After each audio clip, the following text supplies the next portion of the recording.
Everyone and welcome back to Exam Juris. आज की इस वीडियो में हम स्टार्ट करने जा रहे हैं चैप्टर्स 8, 9 एंड 10 के मोस्ट इम्पोर्टेंट एमसीक्यूज।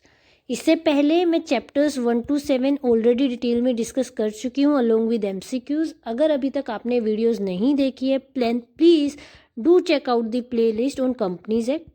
ऑल्सो अगर आपने अभी तक चैनल सब्सक्राइब नहीं किया है then please subscribe to the channel ताकि आप कोई भी नोटिफिकेशन मिस ना करें। अगर आपको इस क्लास का पीडीएफ चाहिए है then please join our Telegram channel जिसका लिंक मैंने डिस्क्रिप्शन में प्रोवाइड कर दिया है। Now moving forward with question number 1। As पर section 123 dividend can be released out of which of the following. कहाँ से आप डिविडेंड डिक्लेयर कर सकते हैं? A. Current year profits after depreciation. B. Accumulated profits of previous years. C. Money provided by central or state government. D. All of the above. तो क्या answer होगा इसका? इसका आंसर होगा all of the above। इनमें से कहीं से भी आप डिक्लेयर कर सकते हैं। नाउ माय क्वेश्चन इज, जो आपको कमेंट सेक्शन में बताना है कि कौन से रिजर्व से आप डिविडेंड डिक्लेयर करते हैं। Do tell me. Question number 2, can a company declare dividend without providing for depreciation? क्या बिना डेप्रिसिएशन डिडक्ट करे कंपनी डिविडेंड डिक्लेयर कर सकती है? A. Yes if the board decides. B. No depreciation is mandatory as per Schedule 2. C. Only if the company has free reserves. D. Yes if NCLT allows. So the answer is no, depreciation is mandatory as per Schedule 2. आप बिना depreciation deduct किए आप dividend declare नहीं कर सकते। पहले depreciation या losses जो होते हैं वो सेट ऑफ होते हैं। Next, who has the authority to declare interim dividend? Interim dividend कौन डिक्लेयर करता है? A. Share holders in AGM. B. Board of directors. C. Audit committee. D. Managing director. So the correct answer is B, board of directors. Board of directors declare करते हैं interim dividend.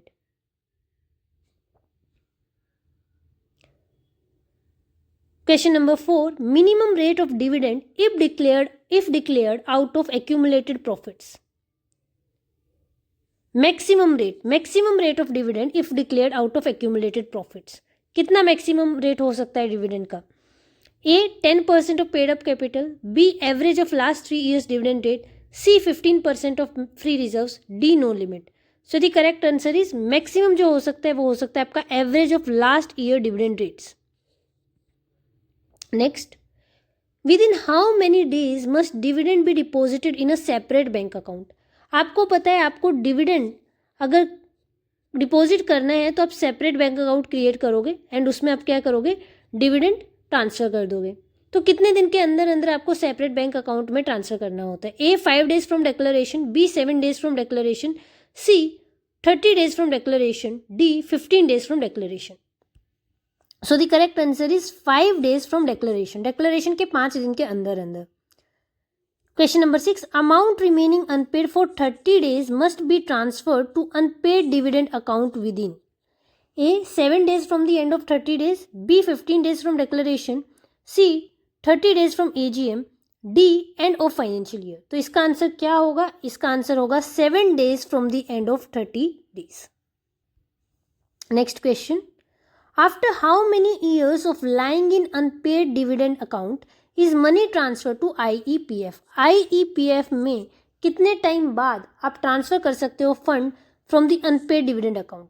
A. 5 years. B. 10 years. C. 7 years. D. 3 years. So the correct answer is C. 7 years. 7 साल बाद। Next, failure to pay dividend within 30 days attracts simple interest at the rate. आपने dividend नहीं पे किया with in 30 days तो कितना simple interest देना पड़ेगा? A. 12%. B. 15%. C. 18%. D. 24%.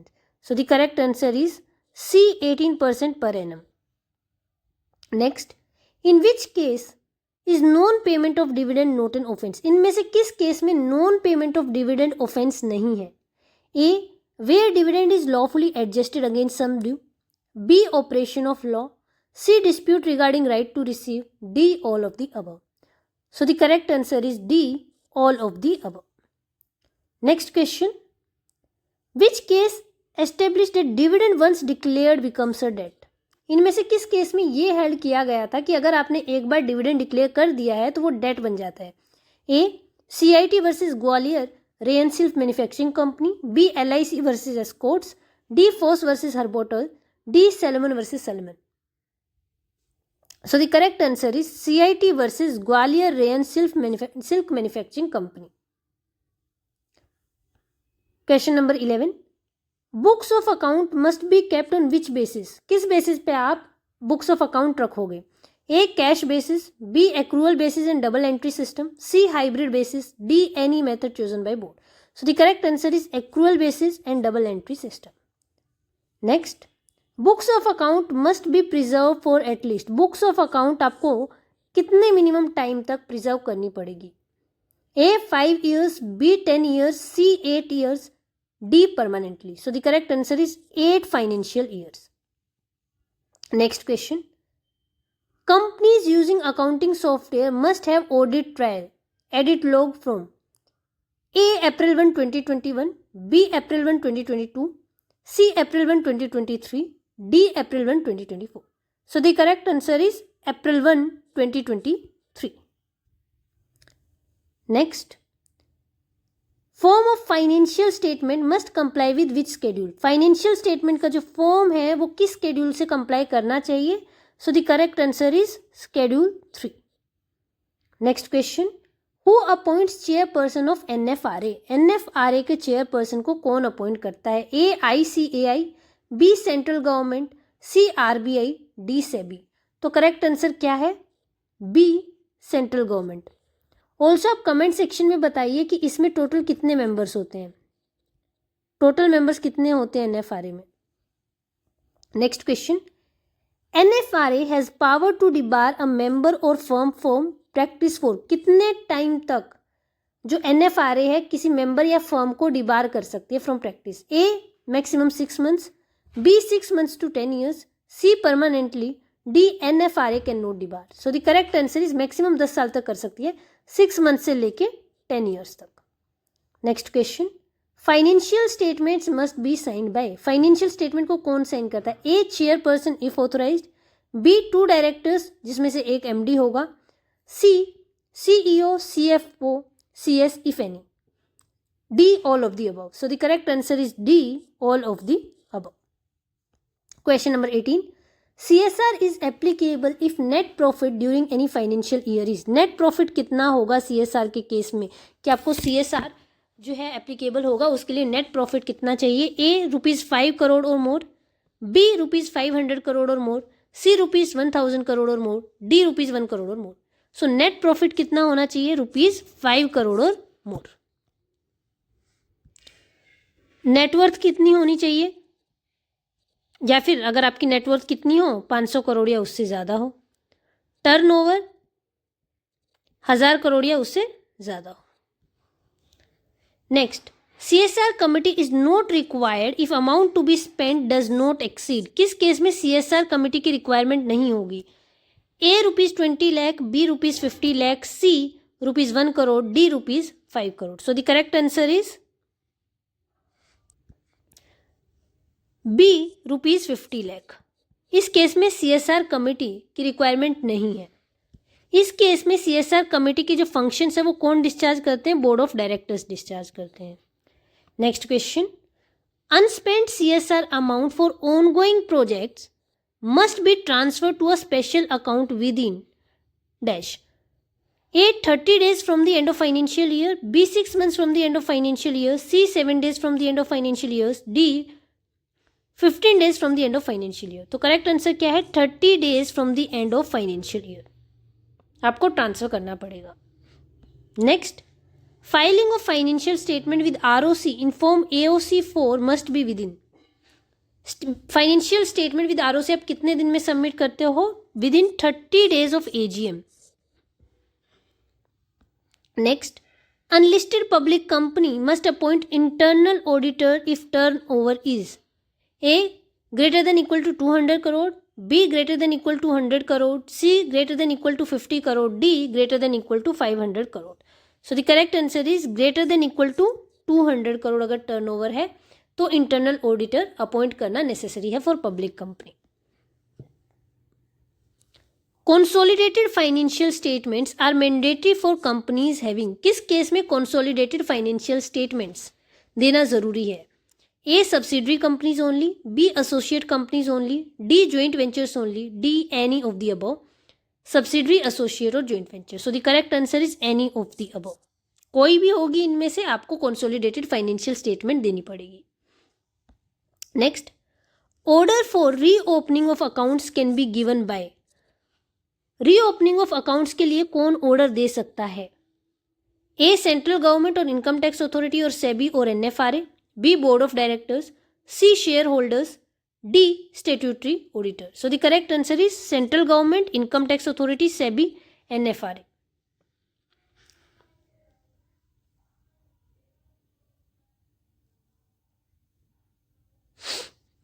इसमें एक चीज है, जो ऑर्डर होता है ना, ऑर्डर वो एनसीएलटी देती है,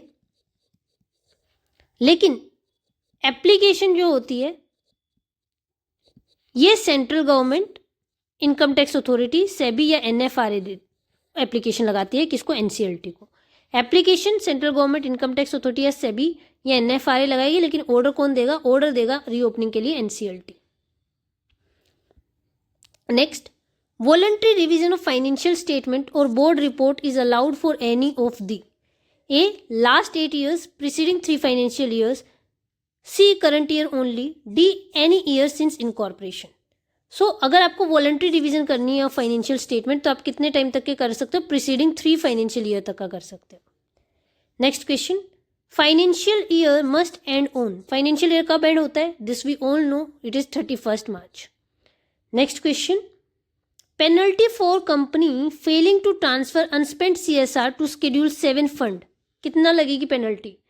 ए ट्वाइस द अमाउंट और 1 crore which ever is less, B twice the amount और 2 crore which ever is less, C fixed ₹10 lakh, D no penalty. तो कितनी लगती है पेनल्टी? ट्वाइस द अमाउंट और ₹2 crore which ever is less. Next, audited financial statement must be sent to every member at least how many days before the AGM. आप हर member को audited financial statement भेजोगे AGM के कितने दिन पहले? कम से कम। So the correct answer is 21 days, 21 दिन पहले कम से कम भेजोगे हर शेयर होल्डर को। Next, time limit for OPC to file financial statement with ROC, OPC को फाइनेंशियल स्टेटमेंट कितने दिन के अंदर अंदर फाइल करनी पड़ेगी with the ROC? A 30 days from financial year end, B 180 days from financial year end, C 30 days from AGM, D 60 days from financial year end. So the correct answer is 180 days from financial year end. Question number 30. Which company is exempt from including cash flow statement in financial statement? इनमें से कौन सी company exempt है? A OPC, B small company, C dormant company, D all of the above. So the correct answer is all of the above. ये सारे ही exempted है from including cash flow statement in financial statement. Next question. First auditor of a non-government company is appointed by board within. First auditor कितने दिन के अंदर अंदर appoint करना होता है नॉन गवर्नमेंट कंपनी को? A 15 days of registration, B 30 days of registration, C 60 days of registration, D 90 days of registration. So the correct answer is 30 days of registration. आप मेरे को एक और चीज कमेंट में बताइएगा कि गवर्नमेंट कंपनी के केस में ऑडिटर को कौन अपॉइंट करता है? नेक्स्ट क्वेश्चन, अच्छा ये आ ही गया है अभी। First auditor of a government company is appointed by, कौन अपॉइंट करता है? Controller and auditor general. Next, listed companies can not appoint an audit firm for more than, maximum period कितना है जब ऑडिट लिस्टेड कंपनीज अपॉइंट कर सकती है audit firm को? A 1 term of 5 years, B 2 terms of 5 years, B 2 terms of 5 years, C 10 consecutive years, D both B and C. तो correct answer क्या है? Both B and C. Question number 34. What is the cooling off period before an auditor can be reappointed? Cooling off period कितना होगा कि आप auditor को दोबारा से रीअपॉइंट करो? A 1 year, B 3 years, C 5 years, D 2 years. So the correct answer is 5 years का cooling off period आपको देना पड़ेगा। Next question, removal of auditor before expiry of term require, A special resolution, B prior approval of central government, C opportunity being heard, D all of the above. तो यहाँ पे all of the above is the requirement. General meeting में आपको special resolution pass कराना पड़ेगा, आपको prior approval लेनी पड़ेगी सेंट्रल गवर्नमेंट की, और अपॉर्चुनिटी बीइंग हर्ड देना पड़ेगा to the auditor. Next, resigning auditor must file form ADT 3 within. Resigning auditor को फॉर्म ADT 3 फाइल करना पड़ेगा कितने दिन के अंदर अंदर? A 15 days, B 30 days, C 7 days, D 45 days. So the correct answer is B 30 days. Next question, a person is disqualified if he or relative is indebted to company exceeding A rupees 1 lakh, B rupees 5 lakh, C rupees 10 lakh, D rupees 50,000. So the correct answer is B rupees 5 lakh. Next question, maximum number of company audits an individual auditor can hold. Maximum number of company जो एक individual auditor audit कर सकता है वो कितना है? A 10, B 30, C 20, D 15. So the correct answer is C 20. और इसमें से ये भी बताना है इस 20 में कौन कौन सी कंपनीज जो होती हैं वो एक्सक्लूडेड होती हैं. Next, auditor must report fraud to central government if the amount is. Central government को ऑडिटर कब नोटिफाई करेगा? A when more than or equal to 50 lakh, B greater than equal to 1 crore, C greater than equal to 5 crore, D any amount. So the correct answer is greater than equal to 1 crore. Next question, reporting on internal financial controls is not required for A OPC and small companies, B private company with turnover less than 50 crore, C listed companies, D both A and B. So the correct answer is D both A and B. Question number 41, CARO 2020 is applicable to which of the following. किस पे applicable है? A banking company, B insurance company, C foreign company, D OPC. So the correct answer is C foreign company. Question number 42, which service can not be rendered by statutory auditor. इनमें से कौन सी service जो है statutory auditor नहीं दे सकता है? A internal audit, B investment banking service, C actuarial service, D all of the above. So the correct answer is D all of the above. Question number 43, who must sign the auditor's report. Auditor report को कौन sign करेगा? Any partner of the firm, the person appointed as auditor, C managing director, D company secretary. So the correct answer is the person appointed as auditor. Auditor sign करेगा auditor report को. Next question, who appoints cost auditor. Cost auditor को कौन appoint करता है? A share holders in AGM, B board of directors, C central government, D audit committee. So the correct answer is B board of directors. Also मेरे को comment section में एक और चीज़ बताइएगा कि जो फर्स्ट ऑडिटर होता है उसका टर्म कितना होता है, ये आपको मेरे को कमेंट सेक्शन में बताना है. Next question, casual vacancy caused by resignation must be filled by board and approved by A central government, B share holders in GM with 3 months, C CAG, D NCLT. So the correct answer is shareholders in general meeting within 3 months. Next question, in which case did court discuss auditor's liability of fraud. Auditor की liability किस case में डिस्कस करी गई थी? A Kingston cotton mills company, B union of India versus Deloitte, C Satyam computer case, D both A and B. So the correct answer is both A and B. Next question, auditor has a right to attend A every general meeting, B board meetings only, C only if fraud is reported, D audit committee meetings only. He can attend every general meeting. Her general meeting auditor her general meeting को attend कर सकता है. Next question, ROC must be informed of auditors appointment in form ADT 1 with in A 30 days, B 15 days, C 7 days, D 45 days. So the correct answer is B 15 days.